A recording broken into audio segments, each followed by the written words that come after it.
Hey tout le monde, je vous retrouve aujourd'hui pour une vidéo. Alors c'est ma toute première vidéo face cam et je suis ravie aujourd'hui de vous la faire. J'ai reçu énormément de demandes en message privé me demandant comment j'avais réalisé mes autoportraits pendant le confinement. Je me suis dit quoi de mieux que de vous emmener avec moi pour l'une de ces séances un peu spéciales. Pendant le confinement, j'avais envie de continuer à créer, à produire du contenu, des images, et c'est vrai que le choix de modèles était un peu plus restreint. Éventuellement, j'avais mon chat, mes hautes prouesses gastronomiques et des plantes vertes.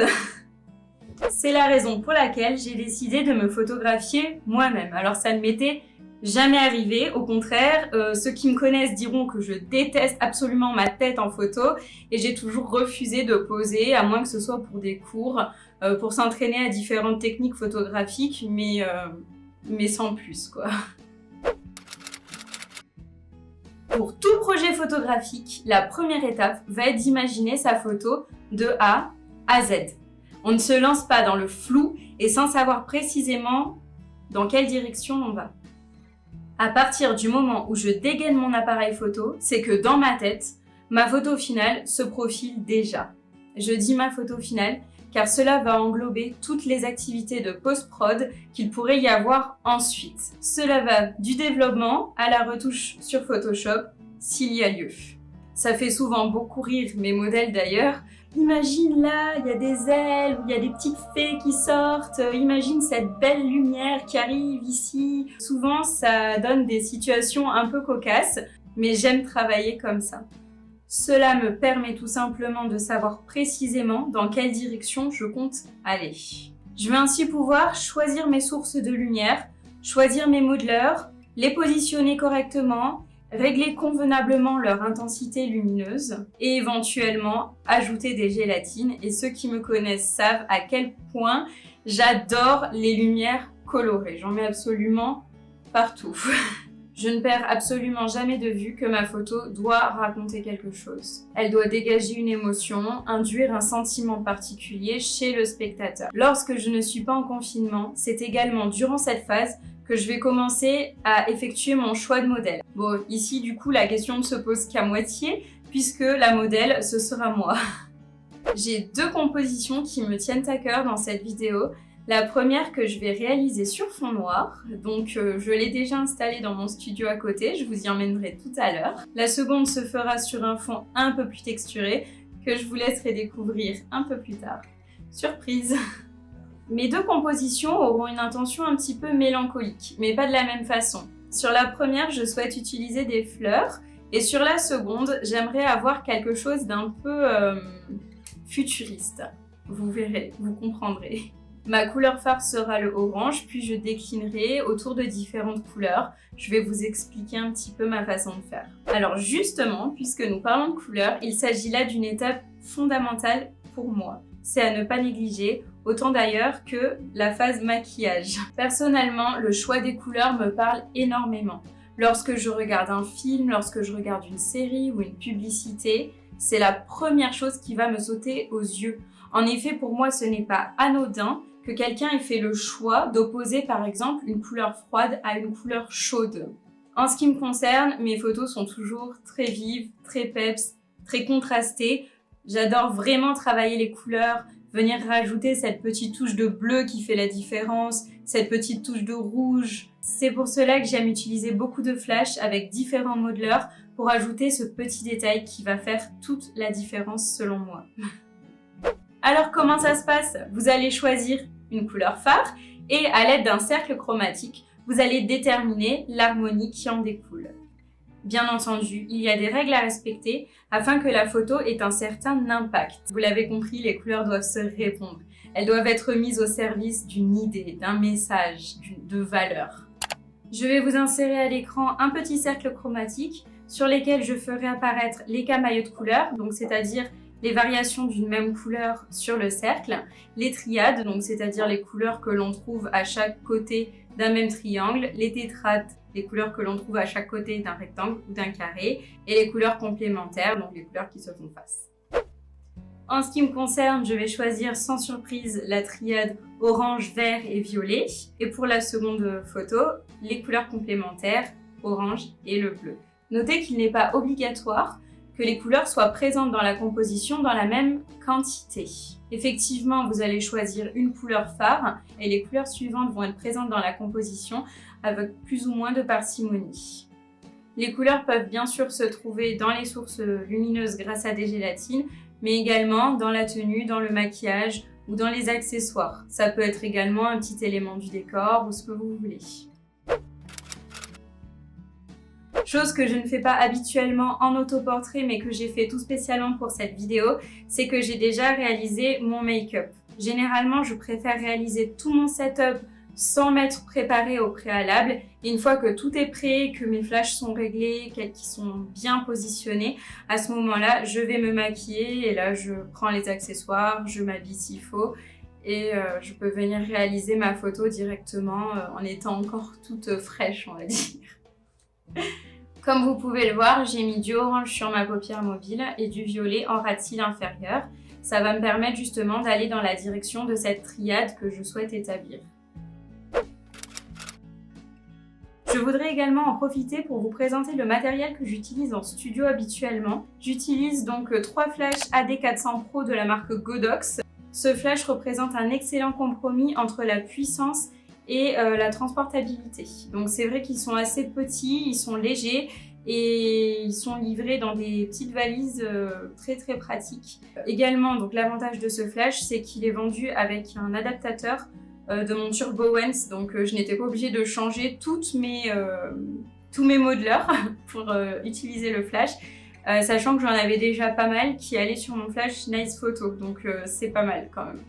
Je les ai choisis notamment car ils me permettent d'aller shooter en extérieur grâce à leur batterie externe. Ils peuvent également être branchés sur secteur, ce qui est très pratique. Par ailleurs, j'ai un flash Nice Photo, c'est le tout premier flash que j'ai eu il y a à peu près 7 ans. En ce qui concerne la prise de vue, je shoote avec un Nikon D850 que j'ai quasiment depuis sa sortie et que j'aime beaucoup du coup aussi. Je vais vous laisser tout de suite avec les images filmées dans mon studio de confinement. Ne faites pas trop attention à la tenue qui s'est avérée être plutôt pratique et pas esthétique. Pour pouvoir régler les flashs correctement, les baisser, les monter, les piquer plus, enfin bon, vous avez l'habitude. Et je vous retrouve juste après tout ça. Et voilà, bienvenue dans mon studio spécial confinement. Donc j'ai de la chance, j'ai quand même une hauteur sous plafond assez importante, plutôt importante même. Et j'ai beaucoup d'espace pour pouvoir positionner un peu mes flashs. Là j'en ai positionné 3, mais je pourrais très bien en ajouter si le besoin se faisait ressentir. Dans un premier temps, je commence par installer mes sources lumineuses de manière assez grossière et approximative. Et je vais venir affiner progressivement grâce à mon flashmètre. Lorsque je positionne mes flashs, je dois toujours me dire que je ne suis pas esclave de la lumière. Au contraire, c'est elle qui va servir ma composition. Je ne dois pas la subir. Vous allez également vous demander quelle profondeur de champ vous avez envie d'avoir, à quelle ouverture vous avez envie de shooter, quel ISO, quelle vitesse. Y a-t-il des contraintes au niveau de votre photo? Avez-vous besoin d'un flou de bouger, d'une pause longue ou quoi que ce soit? Vous ne subissez pas les éléments. Pour cela, je vous invite très fortement à utiliser un flashmètre. Je ne veux pas entendre « Oh, c'est pas grave, il y a Photoshop » ou « Oh, c'est pas grave, de toute façon, je shoote en RAW, je pourrai toujours rattraper par la suite ». Meilleure est la qualité de la photo initiale, moins long sera le travail de post-prod. C'est très important. C'est d'ailleurs pour ça aussi que l'étape maquillage est fondamentale et souvent négligée par les photographes d'ailleurs. Alors, tout ceci étant dit, nous allons commencer avec la première composition et donc le premier setup. Je vous affiche à l'écran un petit schéma qui récapitule l'emplacement des différents flashs. Je pense que ce sera plus facile pour vous de comprendre. Donc pour ce setup là, j'utilise en K-Lite un bol beauté. Alors attention, placez-le bien le bol beauté. Repérez bien où tape la lumière par rapport aux yeux, par rapport au visage. Ensuite, j'utilise 2 flashs, donc un flash 3/4 arrière gauche et un 3/4 arrière droite. Sur la strip box, je vais mettre une gélatine orange et sur le petit bol, je viens mettre une gélatine verte. Donc la strip box aura pour objectif de me détacher du fond noir et de contourer un petit peu mon corps, mon buste. Et le petit bol viendra apporter un petit liseré vert sur le côté de mon crâne. J'ai utilisé une gélatine de couleur marron sur ma K-Lite. J'aurais pu la laisser blanche, mais étant donné que les deux lumières 3/4 arrière sont colorées, je ne voulais pas que ça fasse trop, que ça tranche trop, et je voulais un peu réchauffer ma composition, donc d'où la gélatine marron. Également, j'ai mis cette petite table ici, vous allez comprendre pourquoi et toute l'utilité de la présence de cette table pour réaliser des autoportraits. Alors j'aimerais juste vous montrer comment j'utilise mes gélatines. Je les ai en fait découpées en petits carrés et je viens tout simplement les scotcher à la base du flash. J'utilise pas une grosse gélatine qui va venir me prendre la globalité de mon modeleur. Alors pour vous montrer du coup, j'enlève mon bol et j'utilise ma gélatine comme ceci. Et je remets mon bol. Et voilà, une fois mes sources de lumière installées de manière relativement grossière, j'arrive au moment où je vais devoir mesurer chaque intensité lumineuse à l'aide de mon flashmètre. Alors, je ne sais pas si vous avez déjà utilisé un flashmètre, si vous l'utilisez de manière générale. Personnellement, je trouve que ça m'aide beaucoup puisque ça me permet de gagner du temps sur le développement ou sur la retouche de mes photos. Je vais venir mesurer chacune des sources, ajuster, les optimiser et enfin seulement je pourrai shooter. Donc c'était un peu compliqué au début, mais avec l'expérience on s'y habitue et on calcule de plus en plus rapidement les différentes diaphes, d'intensité lumineuse, etc. J'utilise la méthode que m'a enseignée Nat Sakura, c'est-à-dire que sur mes mesures, je rajoute 1,3 IL pour surexposer un petit peu mes photos. Alors pourquoi est-ce que je fais ça? Tout simplement parce que 50% des données enregistrées par le capteur le sont au niveau des très hautes lumières. Ainsi, on décale notre histogramme vers les très hautes lumières, tout simplement. Certains photographes le font en post-prod, tel que Nat me l'a enseigné. Je trouve judicieux de le faire lors de la prise de vue directement. Alors attention pour ceux qui n'ont jamais utilisé de flashmètre. Déjà donc, nous nous plaçons en lumière incidente. Pensez à bien enregistrer sur votre flashmètre la sensibilité ISO. Donc moi je choisis de travailler à 100 ISO puisque nous sommes dans des conditions relativement simples puisque c'est du studio et à une vitesse du 125e puisque je ne cherche pas à obtenir ni une pause longue ni une vitesse élevée ou quoi que ce soit. Voilà, je voudrais juste faire un portrait, donc le 125e est très bien pour ça. Une fois mes valeurs enregistrées, je vais pouvoir justement mesurer mon intensité lumineuse. Moi, comme je vous l'ai dit, je souhaite shooter à f5.6. Du coup, je ne suis pas tributaire de mes lumières, je ne travaille pas au pif. Je vais régler mon intensité lumineuse de façon à ce que mon ouverture puisse être de f5.6.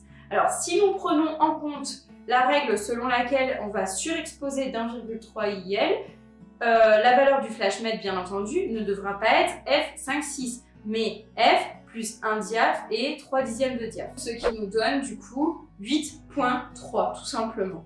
Alors ça c'est la valeur que je souhaite avoir sur ma Keylight. Je vais harmoniser par la suite les autres flashs et réduire un peu les contrastes qu'il pourrait y avoir entre les uns et les autres.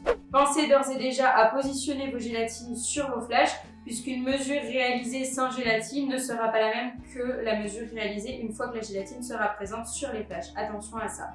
Au niveau du flashmètre, il faut faire très attention à la manière dont il va être positionné.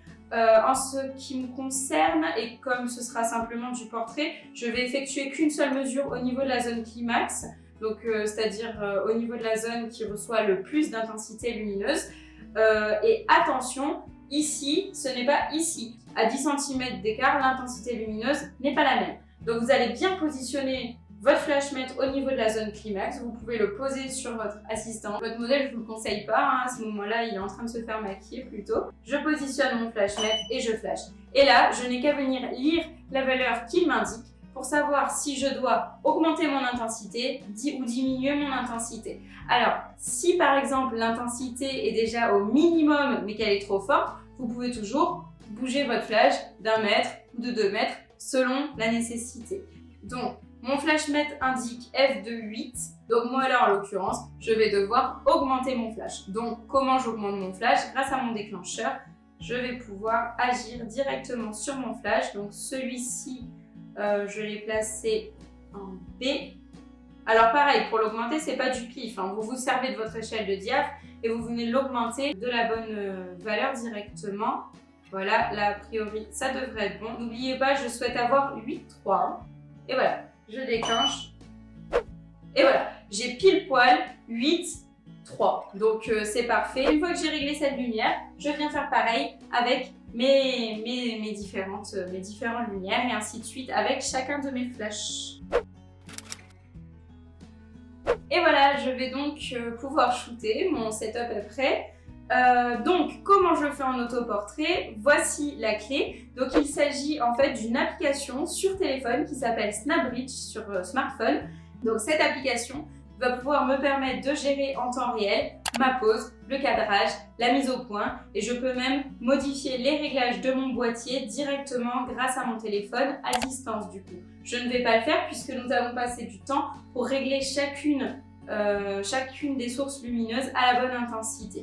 En ce qui me concerne, j'utilise la méthode du retardateur tout simplement pour pouvoir poser mon téléphone et ne pas faire ma photo avec le téléphone dans ma main. Ça me permet de contrôler ma pose directement sur l'écran de mon téléphone, mon cadrage et d'attendre que la photo se déclenche tout simplement. Également, je vous le précise, j'utilise la mise au point manuelle. Je fais ma mise au point en amont, donc grâce à l'application, je passe mon appareil photo en mode manuel et je ne touche plus. Sinon, j'ai constamment des problèmes de mise au point. L'appareil photo essaye de faire des mises au point automatiques sur les mauvaises parties du corps. Donc, je résous ce problème-là. Je me mets en mise au point manuelle et je shoot comme ça. Voilà, voilà.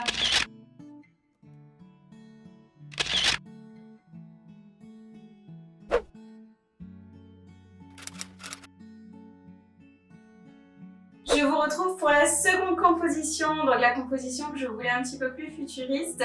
Surprise, le fond texturé était une couverture de survie, vous avez bien vu, c'est bien ça. J'ai reçu cet accessoire que je trouve super joli, cette petite coiffe. Je trouvais que ça allait super bien avec un thème un peu futuriste justement. Et j'ai rajouté aussi une petite fleur pour un thème un peu futuro, romantique, voilà. J'ai pas fait toutes les photos avec la fleur, vous me direz ce que vous préférez, je trouvais que c'était bien d'alterner un petit peu les deux. Au niveau du setup, toujours mon bol beauté en key light sur lequel je n'ai pas mis de gélatine cette fois-ci. À ma droite, une strip box sans gélatine non plus qui va juste venir me contourer un petit peu et me détacher du fond. Et à ma gauche, un petit bol avec une gélatine bleue qui vient éclairer exclusivement le fond et donc la couverture de survie. Alors comme je trouvais que ce flash ne suffisait pas pour éclairer le fond, j'ai également rajouté un petit flash Cobra que j'ai posé au sol et qui possède également une gélatine bleue mais un peu plus foncée que celle sur ma gauche. Au niveau des mesures des flashs, toujours à 5,6, je me suis un peu plus avancée par rapport au fond pour avoir un peu plus de profondeur de champ et un peu plus de flou d'arrière-plan. J'ai quand même repris mes mesures au flashmètre puisque souvenez-vous, avec gélatine et sans gélatine, les valeurs ne sont pas les mêmes. Comme j'ai enlevé ma gélatine marron sur ma key light, forcément les mesures ont un petit peu bougé. Également, chose très importante, lorsque vous avez un éclairage particulier sur le fond, il faut toujours mesurer le fond avec le flashmètre. Donc vous posez votre flashmètre sur le fond et vous prenez vos mesures exactement de la même manière que ce que je vous ai montré sur le modèle, sur le fond, sur la zone climax. Au niveau du make-up, vous verrez des plans plus rapprochés sur les photos. J'ai mis un peu de orange doré sur la paupière du haut et du coup sur le ras de cils inférieur, j'ai pu mettre du bleu. Je vous laisse avec les images et avec les photos. Ciao ciao!